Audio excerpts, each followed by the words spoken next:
দীর্ঘদিন ধরে রাস্তার বেহাল অবস্থার প্রতিবাদে সোমবার ডুকলি রেল ব্রিজ সংলগ্ন এলাকায় রাস্তা অবরোধ করেন অটো চালকরা। এর ফলে এলাকায় যান চলাচল ব্যাহত হয়। অটো চালকদের অভিযোগ, ডুকলি রেল ব্রিজ থেকে বাইপাস মহেশখলা পর্যন্ত সড়কের একাধিক অংশ ভাঙাচোরা হয়ে পড়েছে। এতে যাত্রী পরিবহনের সমস্যা হচ্ছে এবং দুর্ঘটনার ঝুঁকিও বাড়ছে। তাদের দাবি, প্রতিদিন বিপুল সংখ্যক ভারী যানবাহন চলাচলের কারণেই রাস্তার অবস্থা আরও খারাপ হচ্ছে। পূর্ত দপ্তরের পক্ষ থেকে রাস্তা সংস্কারের বিষয়ে সুনির্দিষ্ট আশ্বাস না পাওয়া পর্যন্ত অবরোধ চালিয়ে যাওয়ার হুঁশিয়ারি দিয়েছেন আন্দোলনকারীরা। আমরা তো চলাফেরা করতে অসুবিধা, যাত্রী নিয়ে যেতে অসুবিধা, আমরা গাড়ি মেনটেনে দিতে অসুবিধা, বিরাট সমস্যা। এই রাস্তা লিগে আমরা গাড়ির মেনটেনে সব সমস্যা।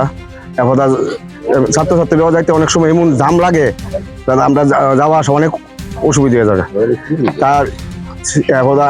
তার জন্য আমরা আজকে এই অবরোধে গেলাম।